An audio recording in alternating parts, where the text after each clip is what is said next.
In the small serene town of Asafo, where the mornings always smelled of wet earth and roasted maize, lived a young woman named Baba.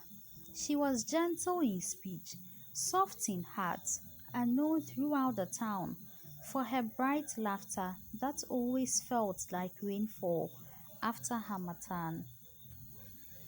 Her mother ran a small cocoa and cozy joint by the roadside, and almost every dawn, Baba helped her stir the steaming pot as the sky slowly woke. Across town lived Kuma, a quiet young man with determined spirit. People said he was born with golden hands. Everything he touched grew. He worked as a carpenter under his uncle, shaping wood the way poets shape their words. He did not speak much, but when he did, it was like sunrise, slow, warm, deeply felt. Though they lived in the same town, they were strangers, their path never crossing, until the day fate decided it was time. One windy morning, while Baba was rushing to deliver cocoa to a customer, her bowl slipped from her hands, splashing across the dusty road. She froze, frustrated, heart sinking. Then a firm hand touched down and helped her gather her scattered cups. Baba looked up and met Kuma's gentle eyes. He smiled, small, shy, but warm. "Let me help you," he said quietly. Baba felt something pierce her, like wings in her chest. She tried to control her smile, but it broke free anyway. That morning, he walked with her, carrying the bowls as if they were gold. They talked softly, laughed shyly, and when they finally reached her mother's shed, Kuma left with the same quiet smile, but Baba never forgot him. And Kuma, he went home with a scent of cocoa and a memory of her eyes following him like sunlight. Days turned into weeks, and every morning Kuma passed by Baba's store, sometimes to buy, other times only to see her. He always ordered the same thing: cocoa, small cozy, and a smile. Baba blushed every time. People in Asafo noticed. The old women teased, children giggled, and even Baba's mother watched with knowing eyes.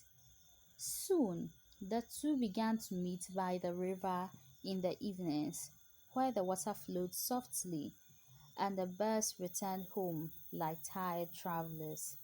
Sometimes they also met in the mornings and afternoons. They talked about dreams.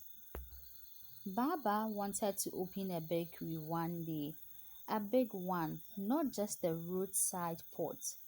Kuma wanted a carpentry shop in of his own, his name painted boldly on the signboard. Some evenings they were silent, simply sitting side by side, comfortable, connected, like the town itself breathed around them. Little by little they fell in love, but love is not always gentle. Just when their love was blooming like an almond tree in early rain, life tested them. Kuma's uncle fell ill. The carpentry shop struggled. Money grew tight. Food became measured. And Kuma, burdened by responsibility, visited the river less and less. Baba waited every minute, every hour, holding hope like a candle flaming wind. One evening, after 3 long weeks, he finally came, tired, worn, but with eyes still filled with hair. Baba did not scold him. Instead, she held his hand gently. "You don't face storms alone. not when I have arms to share the rain. And Kuma, for the first time, let someone see his fears. One dry season morning, when everything felt uncertain, Baba made a bold choice.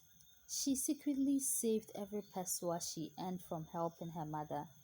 She baked small loaves at night, sold them to early traders, and when she had gathered enough, she surprised Kuma with something small but priceless, a carved wooden signboard with his name painted beautifully across it. Kuma stood speechless, eyes burning with emotion. "I believe in you," she whispered. His voice broke as he replied, "I will spend the rest of my life proving you did not believe in the wrong man." And from that day, everything changed. The new shop opened by the roadside. Customers came from far villages. The signboard Baba helped paint became the symbol of growth, hope, and partnership. And in return, when Baba finally opened her own bakery years later, bright, warm, sweet smelling, Kuma built every chair, every table, every shelf with his own hands. Their love was no longer just river walks and shy laughter. It was roots, foundation, walls, and a roof, a home, a future, a life under the big mango tree where they first shared their dreams. Kuma knelt one sunset, the sky soaked in gold and tenderness by the beach. "Baba, will you take this journey with me? Will you take this journey of being with me for the rest of our days?" She cried before she even answered. "I have been walking with you long before you asked." Their wedding was small, just family, neighbors, laughter, dancing on red earth, and when night fell, the stars seemed brighter than ever over Asafo. Baba and Kuma lived a life built slowly, gently, and beautifully, a life where love was not rushed, but grown like a tree, watered with patience, and rooted in understanding.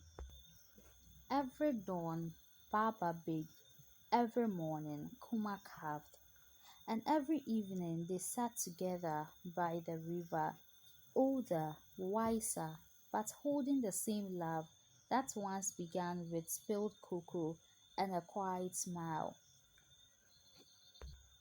A love like Asafo's evening breeze, not loud, not boastful, but soft, sure, and steady, like two heartbeats marching in silence.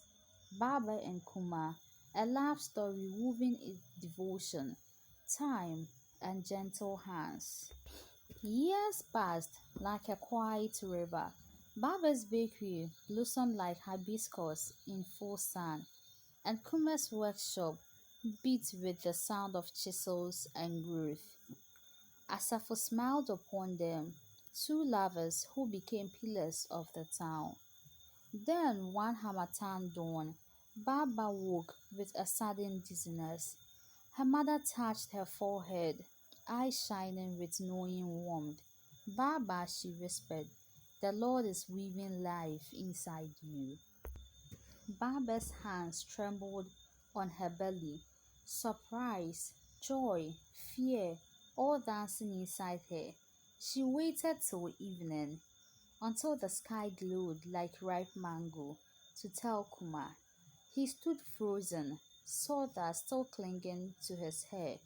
Then slowly joy washed over him like rain on dry land. He lifted her, laughing, spinning her beneath the lantern light. "A child, Baba, our child, our blessing," she whispered back, and for a moment the world was perfect, golden, and full. But life does not give joy without also testing its strength. Baba's pregnancy began beautifully. The town women visited with herbs and lullabies. Children pressed ears to her belly, to hear the baby knocking. But in the seventh month, her body weakened. Walking became difficult, breathing tiring. She could no longer knead dough at dawn. Customers came only to find the bakery closed. Kuma closed his shop early each day to care for her. Income slowly thinning like the moon. One night, Baba sat by the window, holding her stomach with shaking hands. What if I am not strong enough? You are the strongest woman I know, Kuma said, kneeling beside her. Even if the world falls, I will hold you. He spoke confidently, but fear sat behind his ribs like a shadow. As I foresaw their struggle, some whispered, they rose too quickly. Blessings come with burdens. Will they survive this? But love, like a stubborn flame, kept burning. The night of birth came, and it came with a storm of life.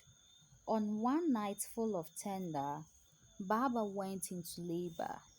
Rain beat roofs like war drums. The midwife struggled through muddy roads. Kuma held Baba's hand tightly, whispering prayers that shook the desperation out of her. Baba screamed, pain slicing through her like lightning.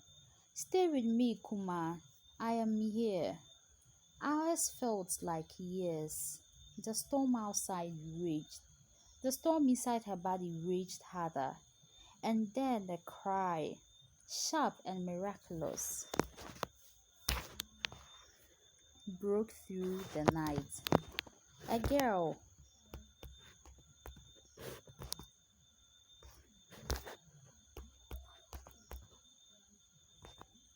small as a wrapped palm kernel, but loud enough to command the sky. They named her Inshira, blessing.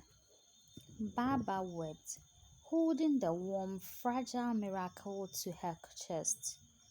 Kuma bowed his head beside them, tears mixing with rainwater dripping from the roof. The world changed in that moment. They were no longer just lovers, they were parents. New joy, new precious. Ishira grew with bright eyes and laughter like morning bells. She learned to crawl between Kuma's wood carvings and nap by the bakery stove. Her first word was Papa. Her second word was bread. But blessings carry weight. Baba resumed work slowly, but customers were fewer now. New bakeries had opened while she was away. People's tastes wandered, and Kuma's shop work became irregular. A new carpenter from the next town offered cheaper prices. Even loyal customers began to drift like dry leaves. Money thinned again. At night, Inshira slept peacefully between them while Baba and Kuma stared at the ceiling, silent, heavy. One evening, Baba murmured, love fed us when we had nothing, but will it feed a child? Kuma felt those words like a blade. The man who once promised to protect her from storms now stood in rain with no umbrella. And there came the decision that divided them. Kuma received an offer, a job in the city, good pay, better tools, a chance to rebuild everything they were losing. But he would have to leave Asafo, leave Baba and their child for months at a time. Baba's heart broke at the thought. We built this life together. We survived together. Kuma replied gently, and I am trying to save what we built. Their love, once so solid, trembled like old wood. Baba feared losing him to the world beyond, and Kuma feared failing them if he stayed. Days passed in silence, tense, tender, and uncertain, until the night Baba placed little Inshira in his arms and said, voice shaking, if leaving us for a season will bring us a future, then go, Kuma. He held her tightly, chest shaking with pain. I will come back, not as a man struggling, but as a man who provides. And with dawn, Kuma left the city, a bag on his shoulder, hope and fear tangled in his heart. Baba watched him go with tears burning her cheeks, their daughter talking sleepily against her neck. The town grew quiet again, and Baba learned that sometimes love is not holding tight, but letting go is just enough for growth. When Kuma left for the city, Asafo felt emptier than the cold side of a shared bed. Baba woke at dawn, alone, kneaded dough with trembling hands, and whispered prayers into rising steam. Little Inshira grew quickly, crawling, then walking, then calling every shadow, Papa. Each time Baba swallowed tears and kissed her forehead. Kuma called when he could. His voice always sounded tired, tired in a way heavy work and loneliness carves into a man. He missed home, he missed them. But months passed, phone calls became shorter. Sometimes days went by with no word. Rumors reached Asafo that he had changed. New city, new friends, new long nights, maybe even another woman. Baba tried to ignore them, but doubt sat on her chest like a stone she could not lift. Still, she kept loving him. Still, she waited. Still, every morning she told Inshira stories about her father, the man who carved dreams from wood. One evening, rain began to fall without tender. Soft, steady, sad. A young boy ran to Baba's bakery, breathless, handing her a folded envelope with Kuma's handwriting. Her hands shook, opening it. Inside, the letter read, Baba, my love, I am coming home soon. Not with empty hands. Wait for me. I am building something for us. I miss you beyond words, Kuma. She pressed the paper to her chest and cried, not from sorrow, but from relief. The storm inside her finally softened, but one sentence haunted her. I am coming home soon. Soon could mean days, or weeks, or years. Still, she waited again. It was market day. The sun was high. Children chasing each other through dusty paths, and Baba was selling fresh warm bread, something she hadn't done with joy in so long. She didn't notice the tall figure standing by the almond tree, watching her with soft eyes full of longing and regret. He took one step, then another, and whispered, Baba. She froze. The bread fell from her hands. Kuma stood there, leaner, darker, older in spirit, but smiling with the same gentle warmth she fell in love with. Before her mind could catch up, her heart pulled her forward. Her feet moved, her breath broke, and suddenly she was running. He opened his arms wide, trembling, and she crashed into him with years of love in a single heartbeat. Baba sobbed against his chest. Kuma held her like a man drowning who finally reached shore. You came back. I told you I would. She pulled back only to search his face, to make sure he was real. He carved her cheeks, wiping tears with sawdust marked thumbs. I built everything for you, he whispered. A new shop, better tools. I never looked at another woman, not once. Barbara's legs weakened. She believed him, not because of his words, but because his eyes spoke truth. Then a small voice broke the moment. Papa! Ishira stood a few steps away, shy and unsure, a child who knew him only through stories. Kumar dropped to his knees. Tears flooded his eyes as he opened his arms. Come to your father, Inshira. She hesitated, then toddled forward, slowly, carefully, until her tiny hands touched his face. Kumar broke. He pulled her close, weeping into her hair, whispering, I will never leave you again. Baba watched them, mother, father, daughter, a family knit back together by love that endured distance, doubt, and time. People in Asafo stopped to stare. Some smiled, others wiped their tears. Even the gossipers felt silence, humbled by the sight.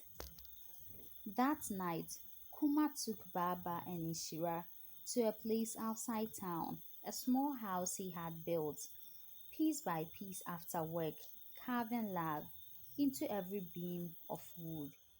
This is for us, he said, our new beginning. Baba's knees nearly gave away. They entered hand in hand, Ishira between them. Three shadows blending into one as the moon looked on with blessings. In their new home, they didn't need grand speeches, just quiet breathing, hands intertwined, hearts resting, love and left. But love returned, stronger. Their reunion was not just a return, it was a blessing. That distance cannot break what is built on devotion. That storms pass, but roots hold. That hearts that belong together always find each other.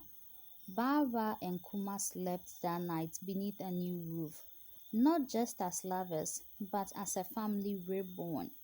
And at dawn, Asaf woke to the smell of fresh bread and wood carvings again. Two scents dancing together, just like the heart who made them.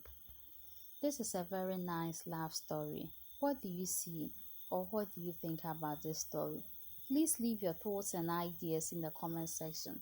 Also, please do not forget to subscribe, share, and like this story for more amazing stories. It's bye for now.